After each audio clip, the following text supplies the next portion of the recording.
tonight. So I think without further ado, I would like to welcome Dr. NURHANIS to present your topic today. So please welcome.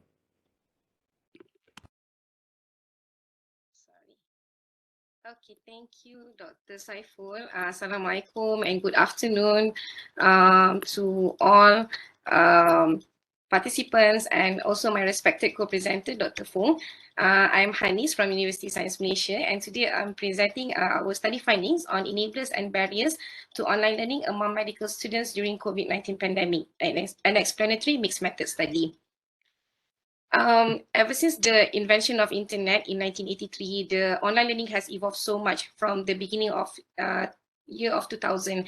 And however, even though we have seen hybrid courses, MOOCs, micro-credentials, we can see that up to 2020, the uptake is quite low, even though there's a national policies on e-learning and so on. It was really during COVID, when COVID-19 pandemic hits, that the higher education institution finally fully embraced online learning. And when COVID-19 pandemic hits, we can see there is an increased number of enrollment, and we can see from the data here that is a fourfold increase of online learners. And this trend does not just impact developed countries, but also the developing countries. When we talk about change, this is a very well-known model called McKinsey 7S Change Management Model. It was initially developed in the context of large corporate businesses, but it was adapted to other contexts, including, when we want to examine the institution readiness to adapt to online learning. And the model basically comprised of 7 elements, and it can be also subdivided into hard S and soft S. Hard S is basically the elements that are more easily influenced by the management, whereas the soft S are things that are not easily influenced by the management, but really influenced by the culture itself.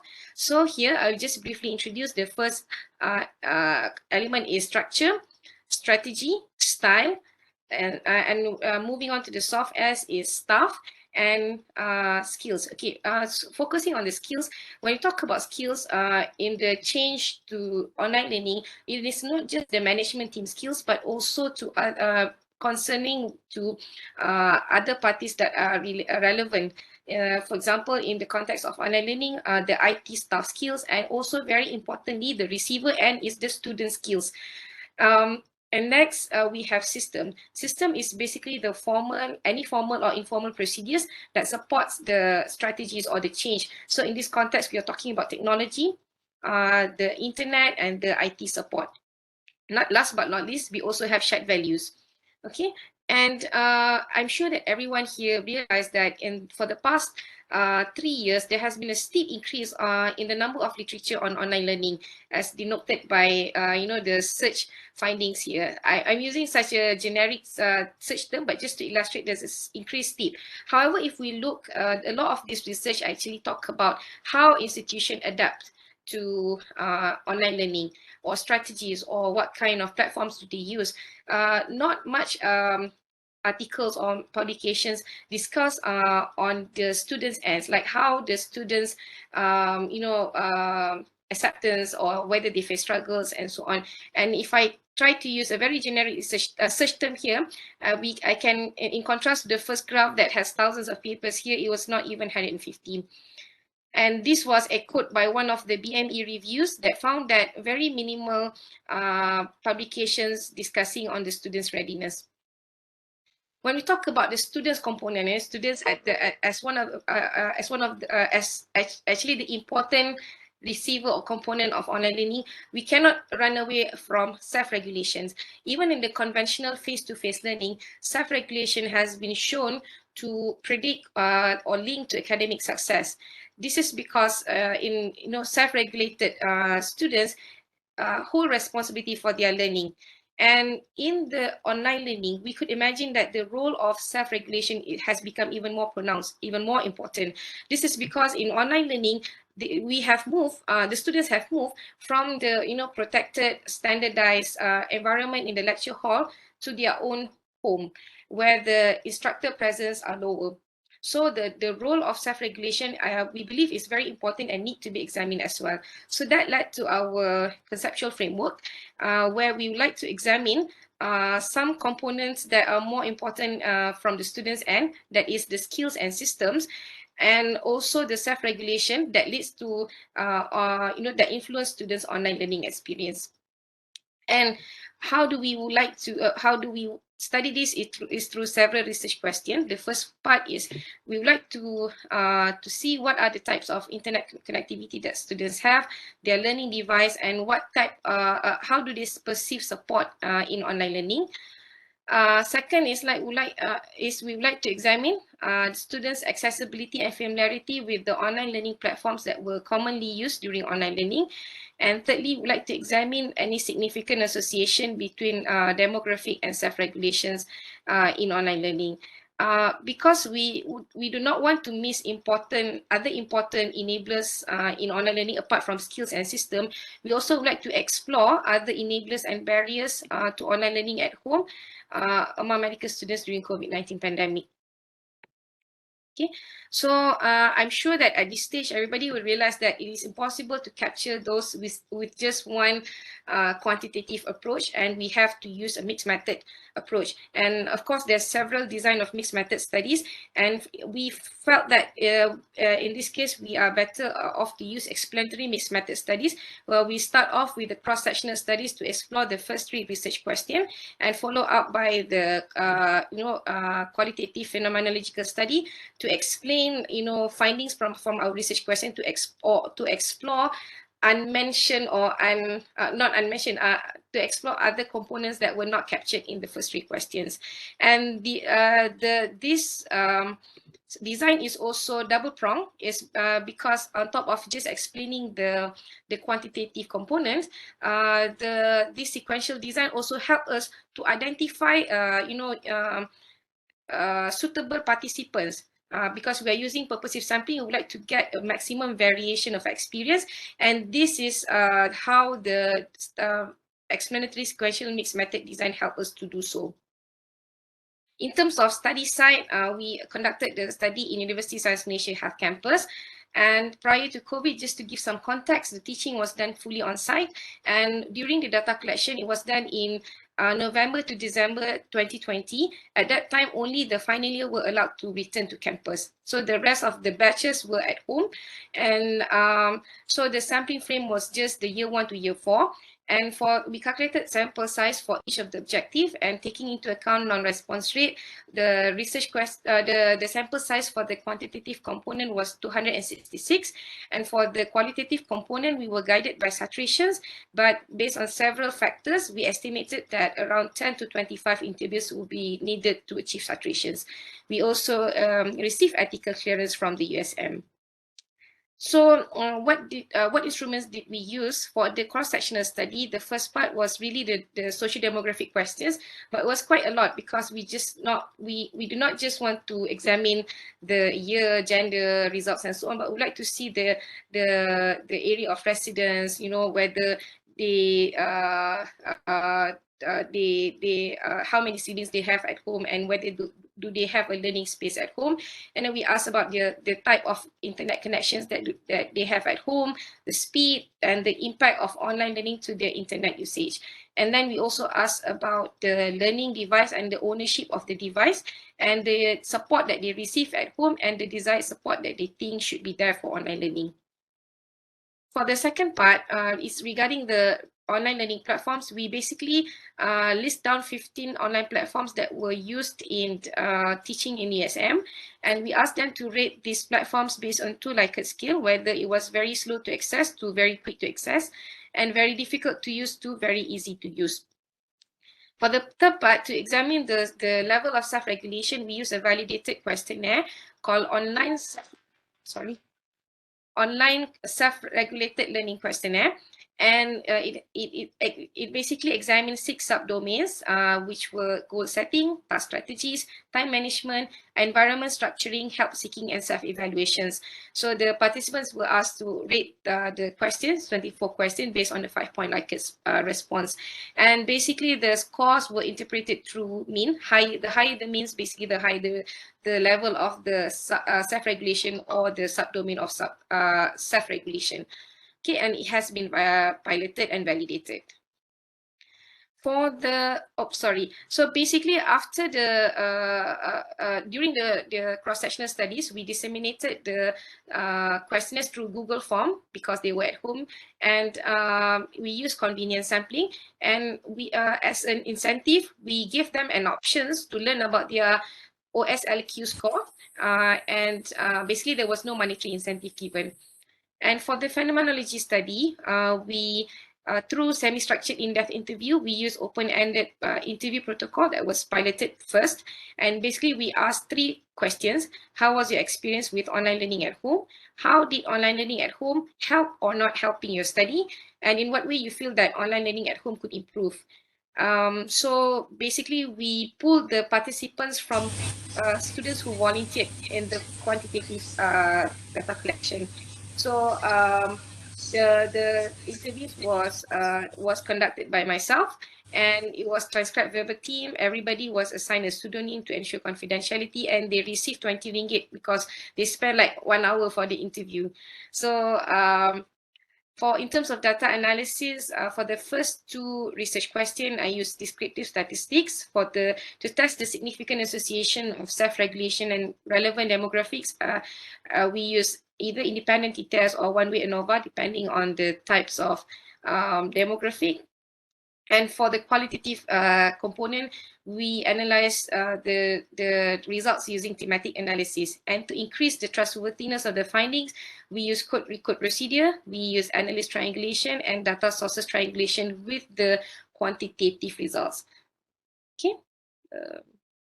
So I understand that normally we discuss results first and only discussions, but because there was quite a lot of results and I'm not sure whether I can finish in 20 minutes. So for that purpose, I'm going to combine results and discussion.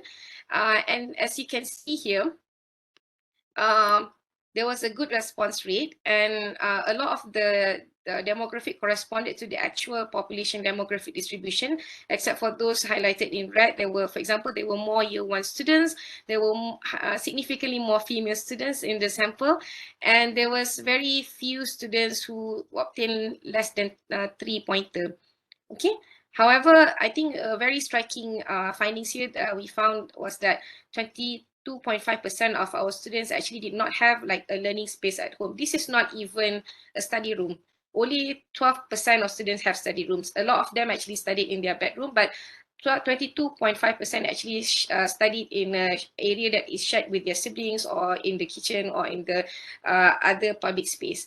So this is very important because physical learning space has been linked to a better learning experience, reduce distractions, and have been linked with a lot of successful outcomes. The second part of the findings was about access and device, and I think this is particularly important in online learning. And we found that about 33.1% of our students had internet speed of less than 50 megabytes per second. And in order for students to be, to use a Zoom, WebEx, or other teleconference platforms and to interact with their lecturers, they need a speed of around 50 megabytes per second. And unfortunately, about 1/3 of our students do not have that privilege. And this corresponds with another local study that found that about 12% of students, local students, mobilize around 1 to 2 kilometers from their house to get a stable internet connection to attend lectures. So I think a very significant challenge that we found here is really internet connection and speed. This is a bit contrast to other studies that found 2 major challenges. The first challenge is internet connection, and the second challenge was device ownership. In our cohort, we found that all of our students own at least 1 learning device, and this also corresponds to the Malaysian Communications and Multimedia Commission's report that found that most of Malaysians have either smartphones or personal computers. So so we felt that there needs to be more collaborative effort between the government, education institution, and the telco providers. And some of this effort could include zero rating or cost-free access to educational websites, bandwidth or traffic shaping, data cap sleeve, and I think this has been done by several telco providers in 2021, and provision of more public hotspots so that students can access internet more. The third part is the challenges of online learning at home. We found that the most common challenges reported were self-regulation and having protected learning space and time. And as a result, we can see that 78.7% of our students reported lower productivity. And actually 4.5% of them were not able to sustain online learning at home and applied to return to campus earlier. And this was allowed in our campus. And if you look in the green box here, we can see that majority of the participants actually sought support during online learning. So some of the support that they accessed was from the IT staff, the lecturers, top management, parents, telco provider as well. I think this highlights the importance of us making known what are the available support for them, because they actually do seek support. And when asked what more can be done in terms of support, they said that to get for the internet speed to be increased in the residence, or the lecturers to use online platforms that were easier to access, or online platforms that were that consume less data, and also provision of free internet data. When asked about the accessibility and familiarity with online learning platform, here are the 15 learning platforms that were used during online learning in USM.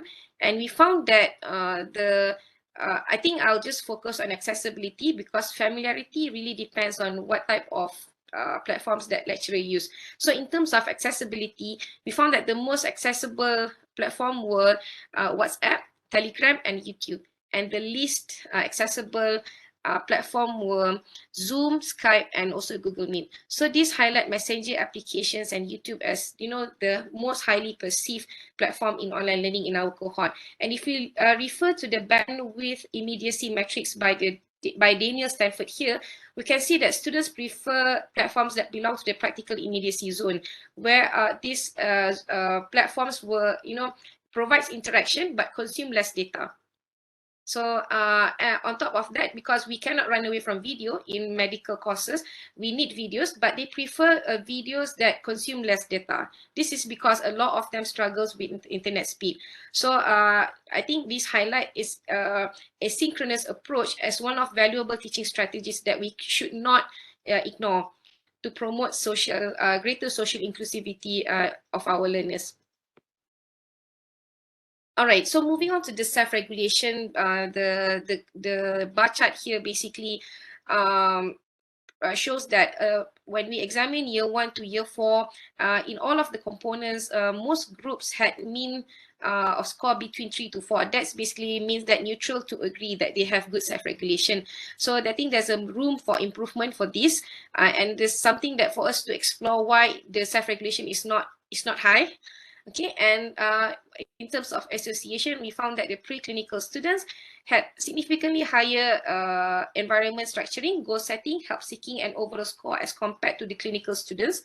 The students with higher CGPA had higher goal setting and self-evaluation score as compared to those with lower CGPA, and this corresponds with many literature.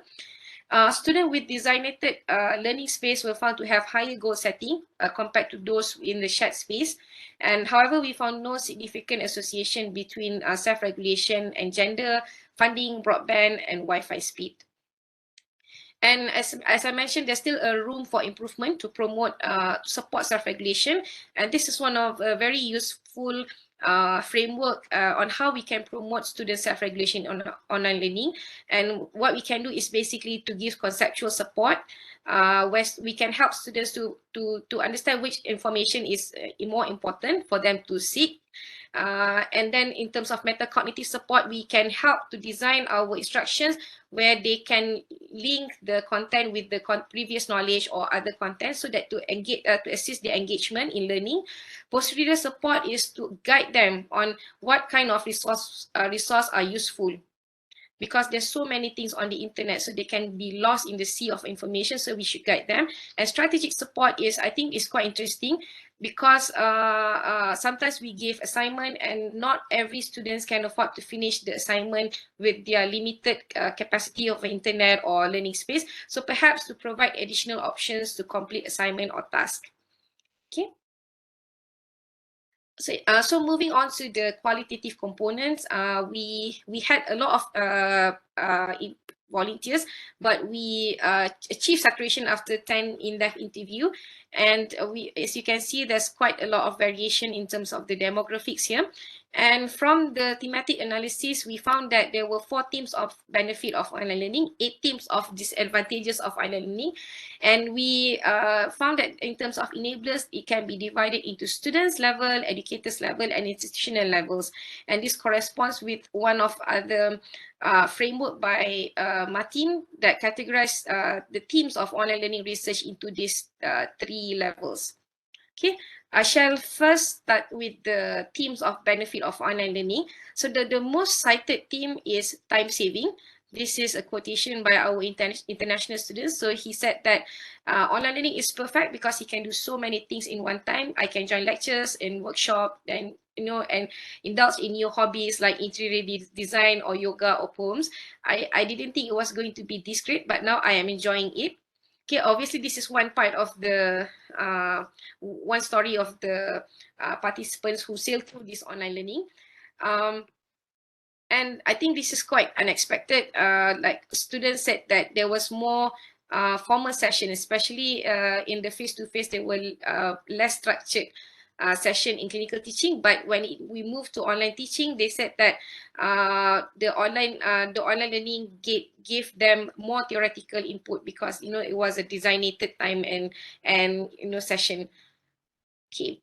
As for the disadvantages, the most common, the most cited theme was less worry of getting less clinical or practical experience.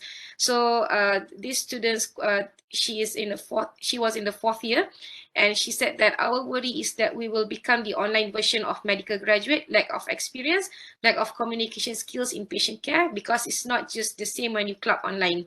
We only get to club 1 patient for each posting because you cannot get many patients in every online classes. And the other thing that they mentioned was, I think was very significant, is the motivation was reducing in the face of uncertainty.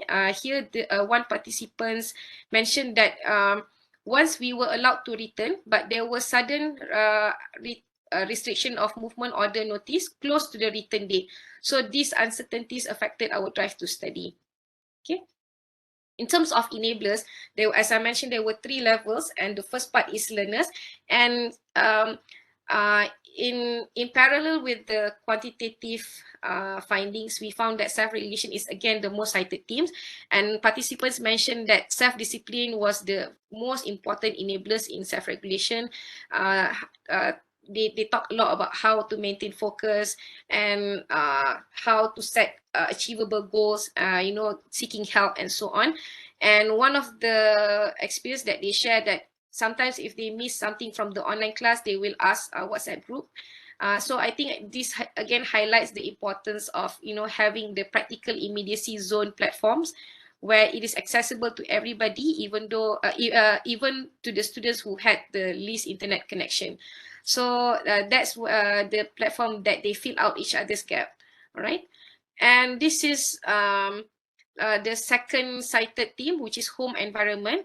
And just now we heard one quotation from students who sail through and can do yoga and interior design and so on.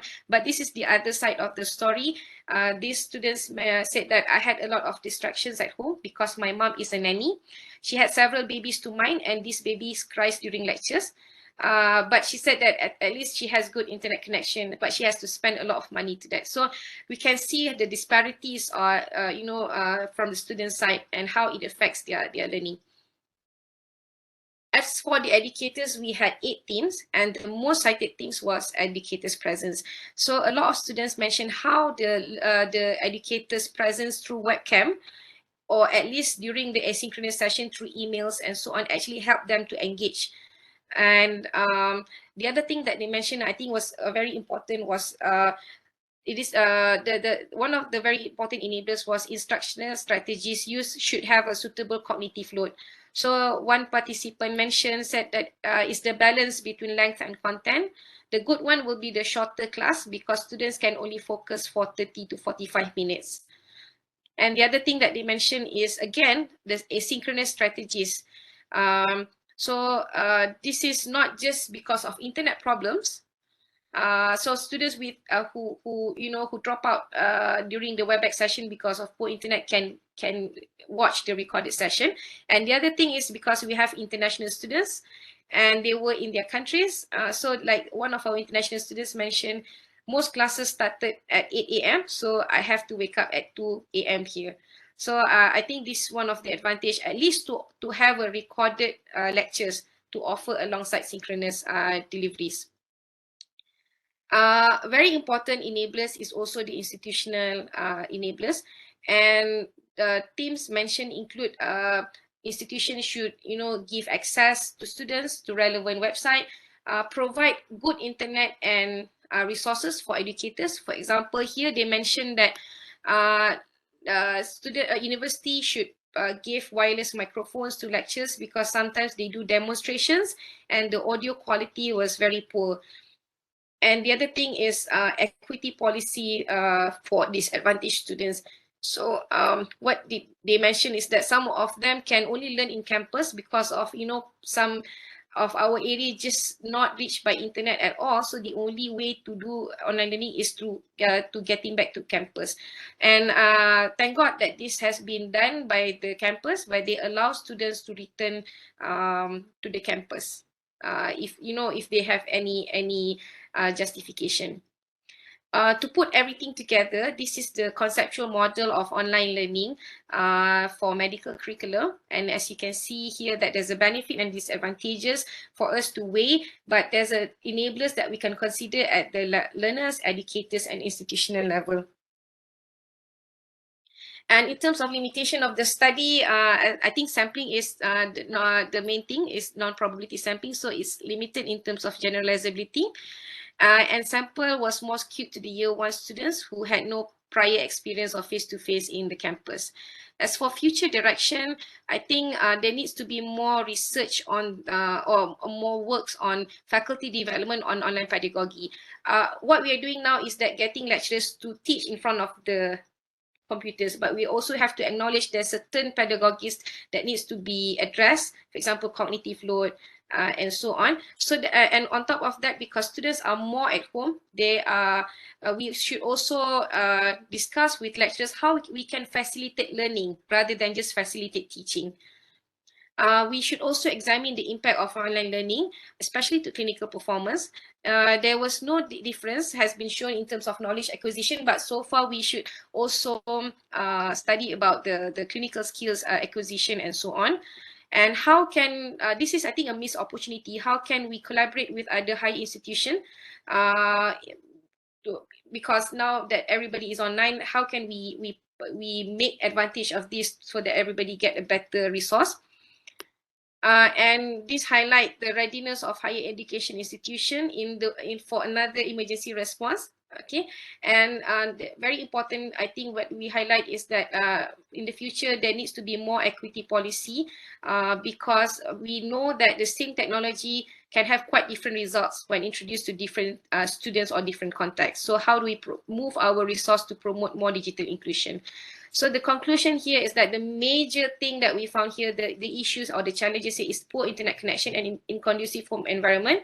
And high immediacy and low bandwidth platforms were the most accessible platform. Self-regulation students is important and needs to be supported. And as I mentioned, the enablers of online learning is not just at the hand of the educators, but also the learners and the institution as well.